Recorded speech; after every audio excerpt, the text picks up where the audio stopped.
There's a question I get asked all the time. How long did it take you to build that? And the best answer I can usually give is, I don't know, maybe 4 or 5 weeks, because I don't have the slightest clue how many hours it takes to build these pieces of furniture. And it's honestly because I'm scared to know. Now, this probably isn't the best project for me to start tracking my time on, because I've got to figure out how to bend wood, cut and sand like 100 strips of white oak. Plus, I'm building a desk that I've never built before, so I'm almost guaranteed to run into some kind of mistake and have to make a bunch of adjustments along the way. And you know what they say, time is money. But they never told us whose time or how much money. Well, today we find out how much my time is worth, because for this project, I'm clocking in.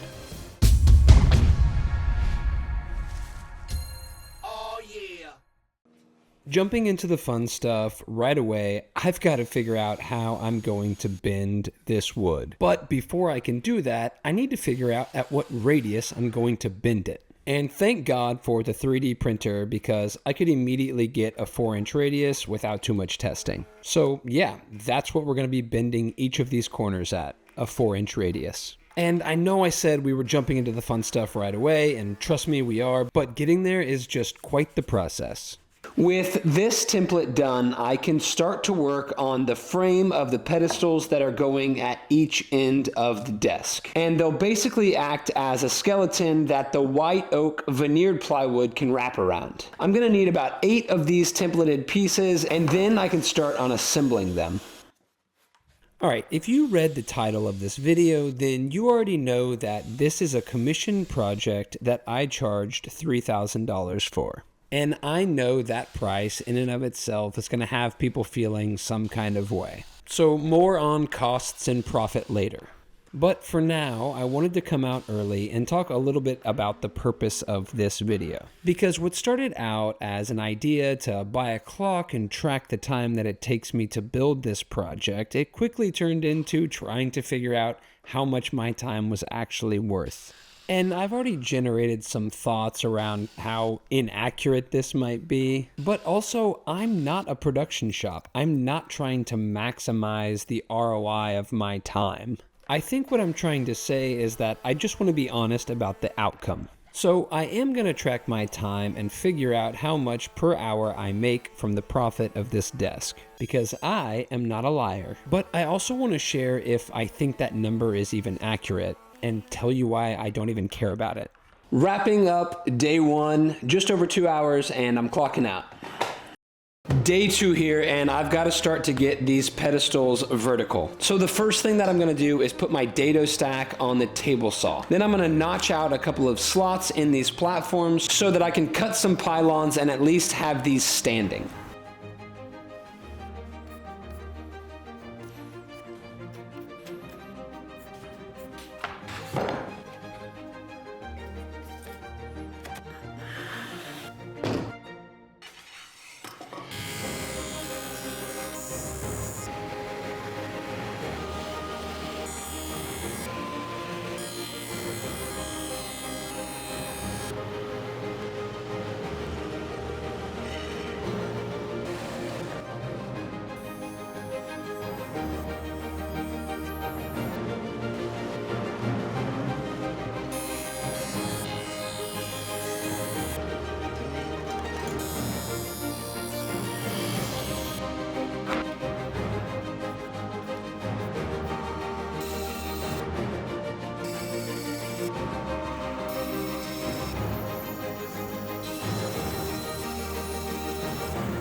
Before I can do the assembly on this, there's 2 small details that I need to take care of. And the first one's pretty simple. I'm gonna be putting a hole on the top of the desk for cable management. Instead of making any wires or cables visible going up to that hole, the best way to conceal those is to put a couple holes in each of these platforms and run the cables up through the pedestal.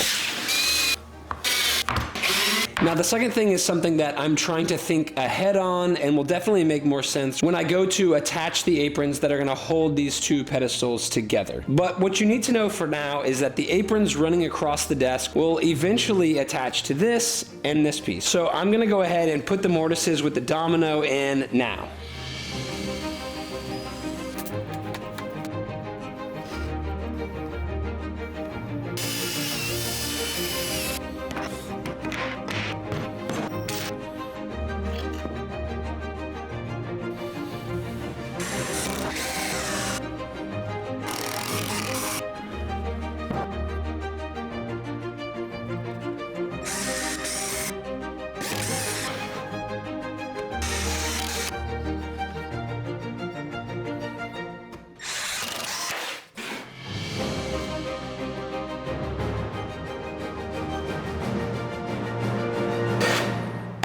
The frames are done, and since they're also acting as the mold for the bend, we can get straight into it. The first thing that I have to do is cut the veneered plywood down to the size to wrap all the way around these, and then I can start my kerf cuts. Luckily, there is a fancy website that tells me exactly how many cuts and how far apart each one needs to be to wrap around the 4-inch radius. Now, I've made a few test cuts on this piece, and it's not bending all that much. I'm gonna add some steam to it, see how much I can get it to bend so that I can dial in exactly what I need to do on the finished pieces.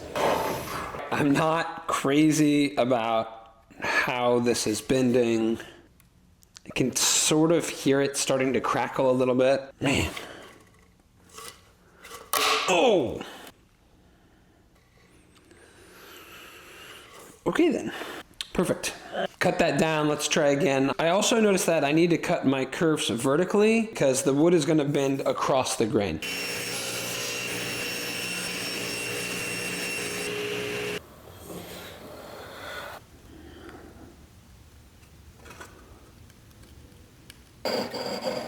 All right, with my test piece done and my panel cut down, I need to align the panel with the base to figure out exactly where the curves need to stop and start. So the first thing that I'm gonna do is find center on my panel, and then I'll mark where the curve needs to start on the outside so that I know exactly where to cut the first curve.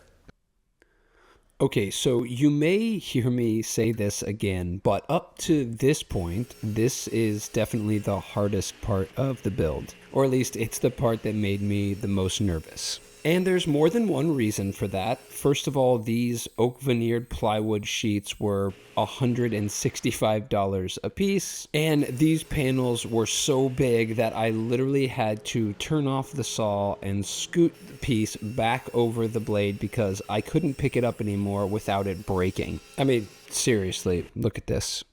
I'm treating this thing softer than my bubble-wrapped ego. But that's just the beginning, because now this is the scariest part of the build. Trying ever so hard to bend something that was really never meant to be bent. I decided that gravity would be my best friend for this one. Just let it fall down.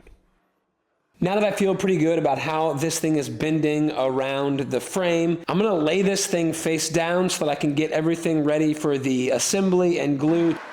I built this frame the way that I did for two pretty specific reasons. The first is so that I could increase the contact and surface area between the frame and the panel. That gives me more area to glue. The second thing is that I was pretty strategic about where I put these vertical runners. Being just outside of the radius allows me to screw from the back into the panels to hold everything in place.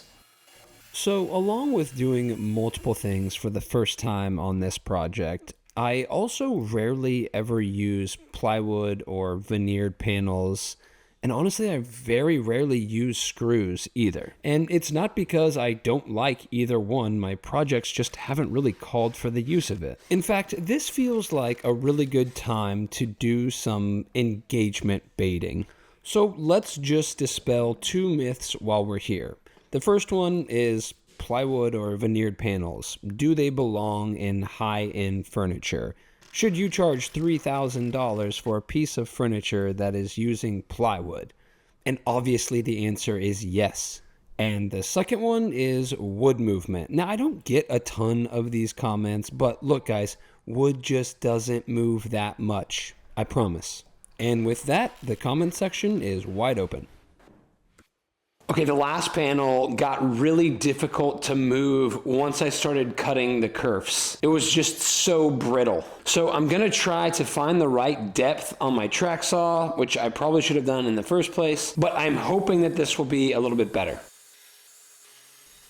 So one thing that I find really important, or at least try to challenge myself with in every project, is learning something new. Sometimes that means I'm trying to figure out how to bend wood. Other times, maybe it's just trying a new joinery method. And I guess sometimes it's just learning how not to open the wood glue.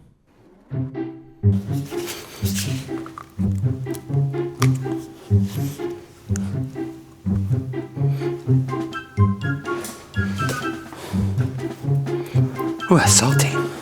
Ah.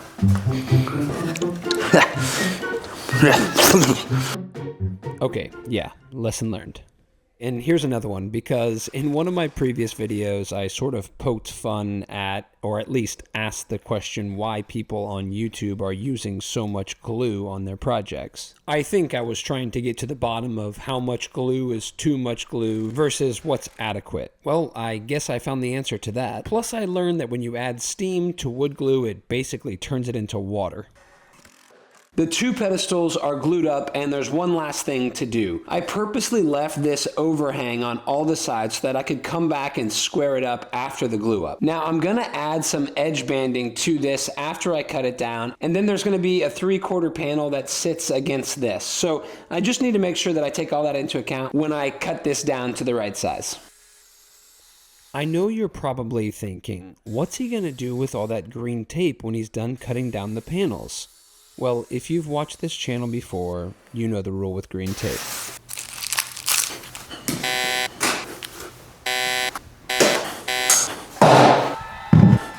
Finishing up day 7, just under 12.5 hours. I've got both pedestals finished and I am clocking out. The next thing that I need to do is the aprons, but I think that it would be helpful to take a closer look at the design. We saw this angle in the intro of the video, and I hinted at this, but the entire desk is going to be wrapped in 3/4 inch slats. Taking a more simple look, there's basically 5 structural pieces to this desk. There's the 2 pedestals that you've already seen, the tabletop, and an apron on either side of the desk. The 3 other non-structural pieces are the drawer that goes in the back apron and the 2 feet that the pedestals sit on. The reason I'm showing this now is to hopefully illustrate how important these aprons are to the structure of the desk. I've made the pedestals wide enough to where they don't wobble standing on their own, which is a good head start to making sure that the desk won't sway back and forth. A bit dramatic, I know, but since there's no stretcher running along the bottom of the desk, the apron joints here and here have to hold everything nice and tight. Okay, with that, let's jump into the aprons. Not only am I doubling up on the width of these, but they'll also be solid hardwood. A lot going on with these aprons, and I could try to explain it, but I'm going to show you anyway, so we might as well just get started. The first thing that I need to do is get all of this planed down to the same 3/4 inch thickness as the veneered plywood. Then I can move on to getting everything cut to the right length. And now I can try to sort of explain how this is all going to come together.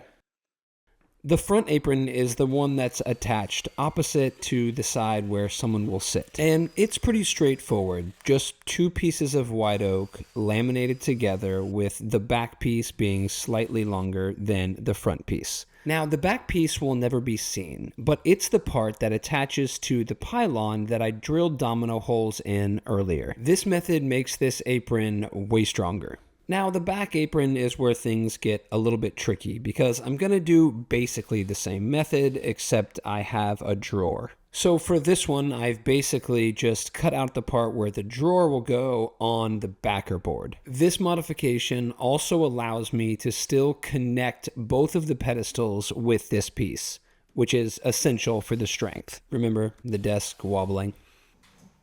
All right, we're about halfway through the video, and I have to assume that if you're still watching, you must at least be enjoying this, like, a little bit. Either that or you're one of my 2 supporters.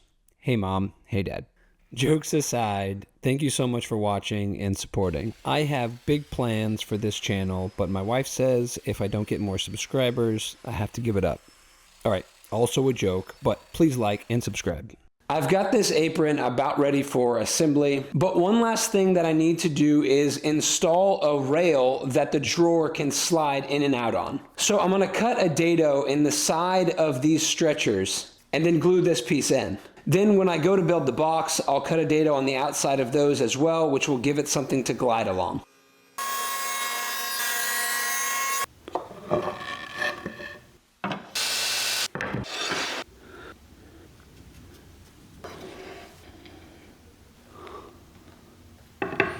I'm doing a quick dry fit on these apron pieces, and to my surprise, they actually all fit perfectly. Now, obviously this isn't glued in, but I'm pretty happy with how stable the whole thing has become with the addition of the aprons. But I had my dad over here looking at this, and I think he had a great suggestion to tie the stretchers into the pedestals on the outside to really lock this whole area down. I'm gonna go ahead and create some I-beams. And honestly, it's probably overkill, but I would rather do more than less to make sure that this is as tight as it can possibly be.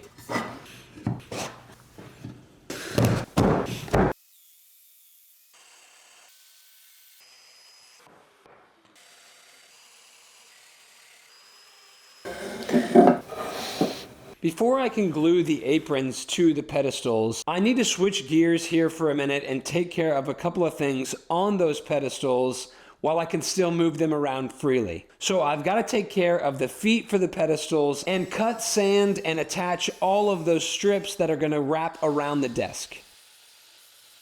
These pedestal feet are really simple. I mean, just 4 pieces of wood glued into a square. No dominoes, just glue, because I have to round them, so I was scared I would cut into the dominoes. So you may be asking yourself, how long are we going to sit and watch him make a square? And the honest answer is that this entire section of the video was only going to be about 58 seconds long.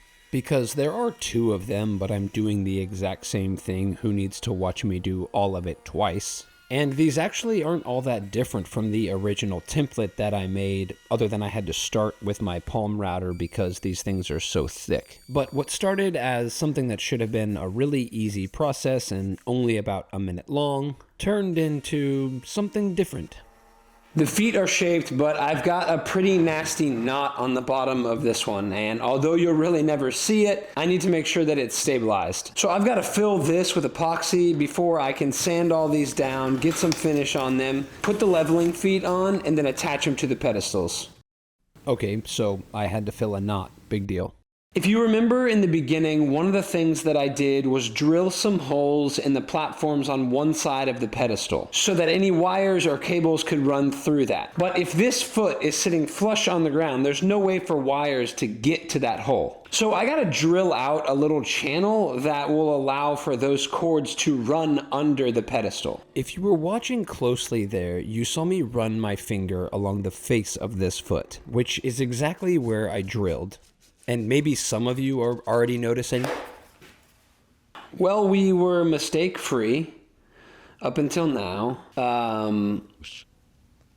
I just got moving too fast. I see that clock running over there, and I drilled the hole this way when the hole was supposed to be drilled this way. So this is going up into the desk, and it needed to be going under the desk. So, the good news is that I can patch this with some matching grain. No one will ever notice. Plus, the way that I'm finishing it will completely hide it. But yeah, no mistake-free projects here. Alright, so some good news after that mistake. I found this cutoff, which was taken directly off of this piece. I'm going to stack and glue a couple of these to fit in here, and the face grain will match perfectly. So not the end of the world, definitely fixable, but it is a setback that's going to cost me a few hours. And it wasn't meant to be foreshadowing, but I did say at the very beginning of this video that I haven't built this exact desk, so I actually expect to make some mistakes. Doesn't make it any easier, but hey, that's custom furniture. All right, let's try this again the right way. So that was an example of a mistake that I could have controlled. But when it comes to wood and building furniture, there are some challenges that are a bit beyond your control. For example, wood is an imperfect medium. Also, the floor that the furniture is going to sit on is rarely ever perfectly level. I can't control those things, but I can add leveling feet. And I know earlier I tried to bait you into leaving a comment by basically saying that wood movement isn't real, but I am using these figure 8 clips to attach the feet to the pedestals to account for that non-movement.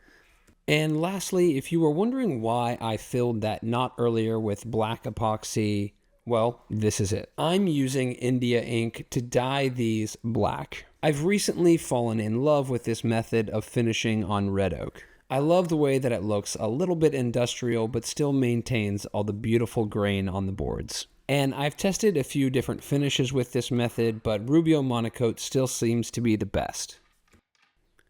Okay, remember earlier when I told you that this section of the video was supposed to be 58 seconds?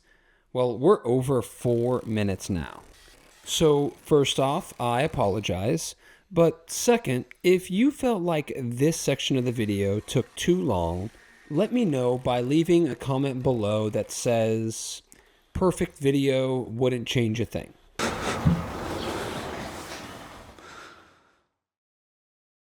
I'm closing in on 26 hours and I've got to get the panels glued into the inside of the pedestals. That way I can do the edge banding and quickly move on to cutting and attaching all of the slats. I have no clue how long that's going to take me, but I've got to get this stuff knocked out and keep moving. Originally, my plan was just to glue these into place, but they weren't quite sitting as flat as I wanted them to. So after trying unsuccessfully to weigh them down, I decided to try something else. Now, before countersinking those screws, I had already decided that instead of just doing edge banding, I would add trim all the way around the inside. Now, I didn't make a lot of last minute changes on this project, but this one I am so happy with. And at the risk of sounding a little bit arrogant, it's really the culmination of all these small details that makes this thing so unique. And I hope that's what sets my furniture apart. For example, all of this edge banding and trim was cut on its side so that face grain would be looking outward. And not only does that look a lot better, but also the glue adhesion from face grain to face grain is much stronger. And a while ago, I don't know if I would have even known to do that or taken the time to. And I'm not saying this to toot my own horn. Okay, maybe a little, but I'm just saying that it took me a little while to understand how much the small details matter. Green tape. So I'm finally getting started on the slats. And just like the edge banding and trim, these all need to be made with the face grain showing outward. But unlike those, this is going to be a little bit thicker, a little under 1/2 inch. The good news here is that the fastest way to get this done also uses the least amount of material. The bad news is I have to resaw this white oak. And this is going to be unbelievable, maybe difficult to hear, but I am not very good on the bandsaw. And for the longest time, I've been blaming my bandsaw, but it's probably not its fault. So I got a brand new blade, did a total setup, got this thing dialed in, and resawing was actually enjoyable until it wasn't. Way crooked on me.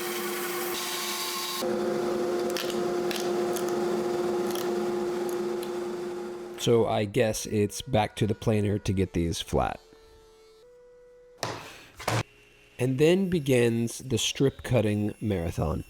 Now, luckily, while I was cutting all of these strips, I had plenty of time to think through and make a final decision on how I was going to attach them.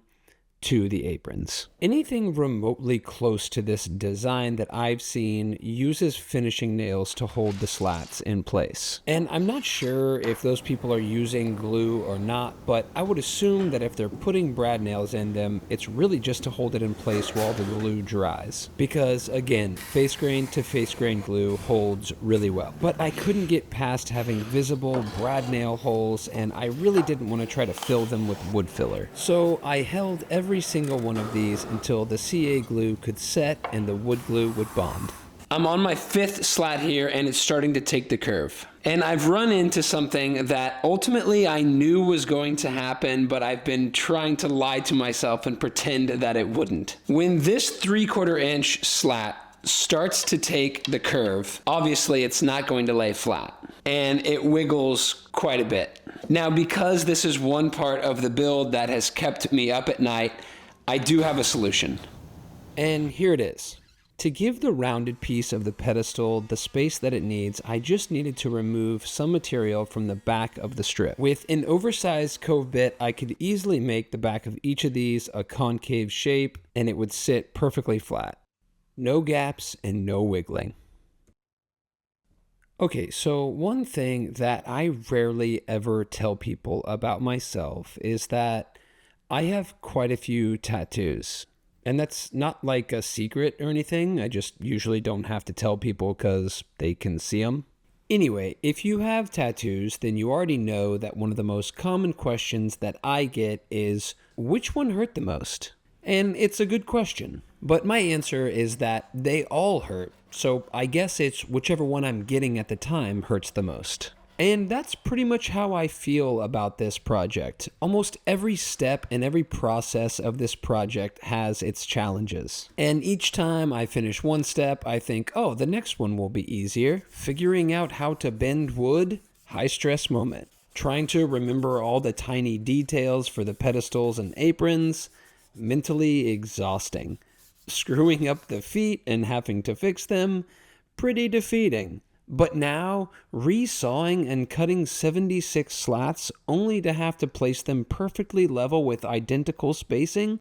Maybe this part's the worst. You get where I'm going. The most difficult part of this project is whichever piece I'm working on at the moment. And I know that probably sounded like complaining, but I loved every minute. This is day 25 on the project. I'm about to pass 45 hours of work, and I finally get to attach the pedestal and the aprons. And the first step to getting that done is gluing up the drawer stretchers to the front and back apron. Okay, so here's where all of that planning hopefully pays off. And to follow with the theme of the video, anytime there's wet glue that's drying, it becomes a stressful moment. And let's be honest here, I wasn't really surprised by the mistakes I made earlier, and I'm equally as surprised that there's no mistakes during this glue up. It's weird how that works. It's like the things that really need your focus and attention get your focus and attention, and then the easy things when you're not really paying attention can so easily go wrong. I'm not sure how clear it was earlier, but I think you're starting to see how things are going to line up between the apron and the pedestal now. Okay, I lied earlier. There was one small hiccup. No big deal though. Anyway, now you can see how those I-beams are sliding into the pedestals and the front and back aprons are lining up with that vertical pylon and the outside panel. As I'm gluing this up, I realized that these front supports are serving no purpose. I could have left them because visually and structurally it doesn't really make a difference. But I'm using the same figure 8 clips to attach the desktop, so it'll give me a little bit more room when attaching those.